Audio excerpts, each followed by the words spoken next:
Hello and welcome to this week's Force.comcast episode, which is the first in a brand new series on flow and visual workflow. So in this episode, getting into the flow, we're going to discuss some of the basics of flow, understand what flow is and how we can use it, and then talk about some of the different resources we can have available in there as we cover the basic building blocks of a flow. So I like to think of flow as really providing programming power for non-programmers.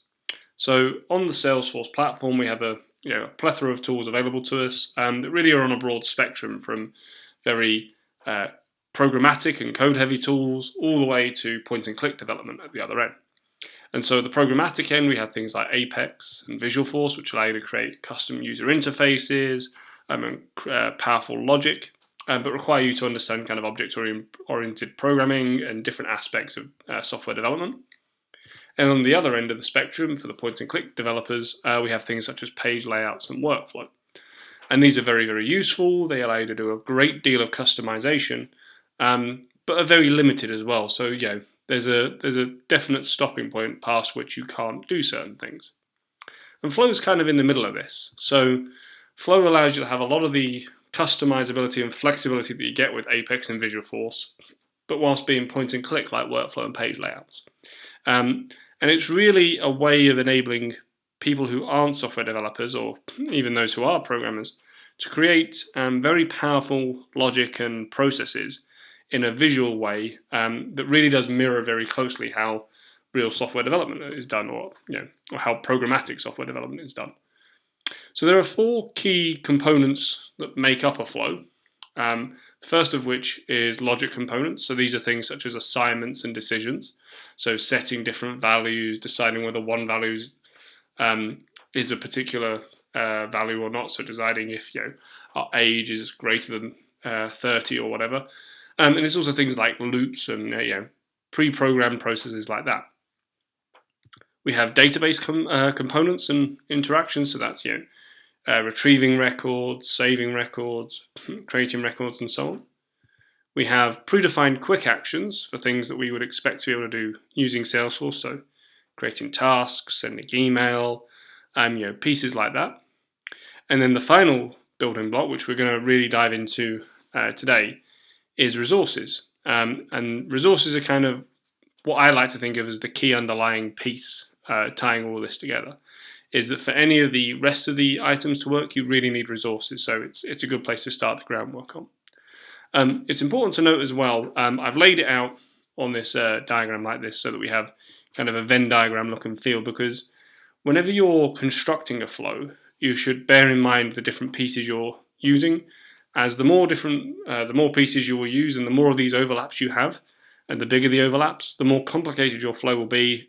And so first of all, the more that can go wrong with it, but second of all, the more you're going to need to test and think about the different use cases around it and ensure that you can support and update it going forward. So let's start talking about resources. So throughout this series, I'm going to draw a lot of parallels between flow and software development or programmatic development or programming or whatever you want to call it. And that's because for developers that are watching this video, I want to make it very clear kind of what the different building blocks are and what the pieces are, so it's easy for them to translate. But for non-developers who are getting into Flow, I think it's very important for you to understand the different aspects of programming that you're using and kind of enable you to build upon the use of Flow into maybe starting to program yourself and start to build up those skills. So the first thing I'm going to say, kind of building upon that, is that when we're talking about resources here, resources are effectively variables in programming. So the word variable is used by Salesforce within different types of resources, but a variable or a resource is effectively a symbol that we're using to represent a value which can change over time. And what we're going to do is we're going to use these variables or resources to just refer to data that we're working with to help keep track of it throughout the process. So when a programmer is writing some code, they'll have lots of different variables on there that are very similar to kind of the variables that you would have used in algebra during high school or university or college. And effectively, these are just labels that you're sticking on bits of data to help you find that data and refer to it throughout the process in a slightly more user-friendly manner, I suppose. And really, when we refer to a resource here, we're referring to a variable in regular computer science terminology, or just a label or a symbol that we're using to represent a value. So there are 10 types of resources, and we're going to just cover them today and discuss what they are.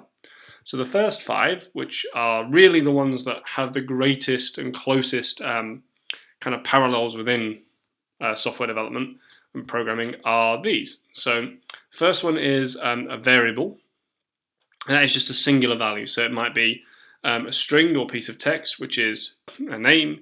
It could be a number, such as the total value. It could be a currency, which could be the total value. It could be a percentage or a Boolean, a true or false value. So it's just any particular value that we want to keep track of and want to label. So as I say, the total value is a good one here. It could just be the number that we're referring to. We can then have a collection variable type of resource, which is just a list of these variables. So we could have a series of opportunities, and all we're doing is we're keeping tabs on the total quantity for each of the opportunity line items, and that could be a collection of numbers, and it'd just be all the quantities. If we had a series of different people, so say we had a football team, we could have a collection variable that would just be the list of all their names. So it could be Ryan, David, Gary, Phil, and Paul. Okay, so it's just a list of items of the same type, so all text or all numbers. We then have an SObject variable, which is very similar to a variable, but rather than referring to a single value, refers to a single record for a particular object. So it could be an entire account record.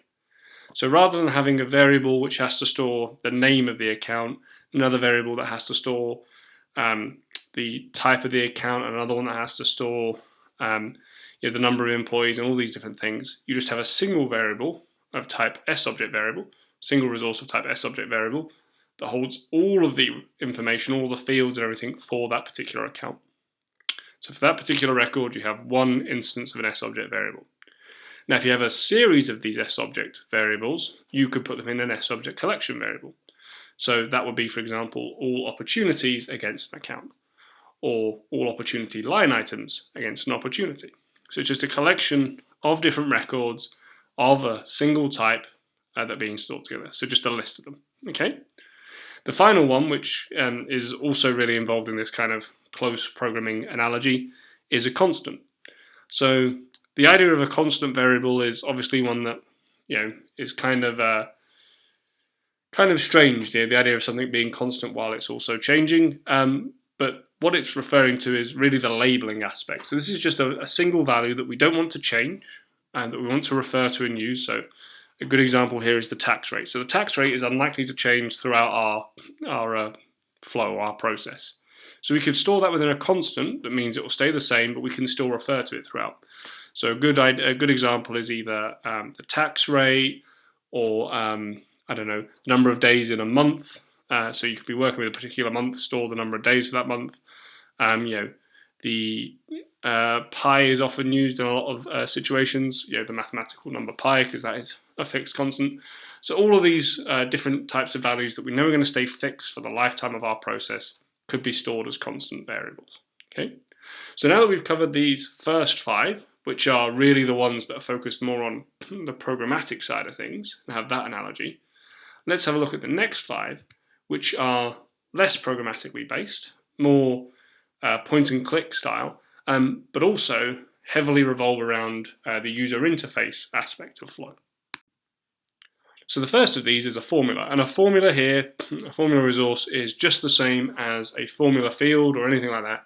It's a formula calculating a value. So if from our previous variables we had the total amount and we had the tax rate, we could work out the taxable tax amount. So we could multiply those two values together and just have that stored in our formula for us to use. The next 4 are all heavily focused on what is the visual front end for Flow. So you can have Flow that operates in the background, which is what really we're going to focus on here, as I find that they're a lot more of the complicated flows. But we're also going to show you how you can build flows that have a user interface to them and a front end. And these next 4 items are all very focused on that front end. So the first is a text template, and that's just a block of formatted text that you want to use throughout the flow. So it could be a disclaimer that you're going to display on the screen throughout. It could be, if you're going to send an email, some email body text that you want to put in there. The next is a choice, which is a particular choice you can have on a choice screen. So say you have a screen where you're allowing the user to select the SLA level. You could have 3 different choices there. You could have gold, silver, or bronze, and you create 3 different choices. So 3 different resources of type choice, 1 for gold, 1 for silver, and 1 for bronze, and then you could select them to be options on that page. Similar to this is the dynamic record choice. So the best way I can describe this is like a clever lookup field. So when you have a relationship field on a regular page layout, in the background you store the ID. So let's take the example of an opportunity and an account. So on the actual opportunity record, the account's ID is stored, not all of the account information. But when you view that through the user interface, the account's name is displayed for you and not the ID. So similar to that, this dynamic record choice allows you to choose a particular record, and you can add filtering on it and pieces of logic like that. But it then takes values from that record and allows you to use them. So if you wanted to use, say, say you wanted to use the country of an account on your opportunity to determine the tax rate, you could do that for it. The final option we have here is a pick list choice, and this allows you to choose a pick list field and it'll automatically create a series of choices for you rather than you having to manually create them. So those are the 10 different types of resources you can work with, and really the 10 different types of variables. And as I say, I wanted to cover them up front because they're the building block from which we're going to work going forward. So in our next video, we're going to discuss what the different database actions are, and you'll see how they tie into different types of variables we've discussed with the different resources. We're also going to look through the different logic steps for a flow. So that means covering what these different logic steps are, how they use our different resources, and how they can produce different processes for us. And then we're going to use all of these 3 items we've worked with, so the logic steps, some of the database actions, and some of our resources, and we're going to create a simple flow for us to work with. So if you have any feedback, please post it in the comments for the video below. And remember to follow us using the Force.comcast Twitter handle.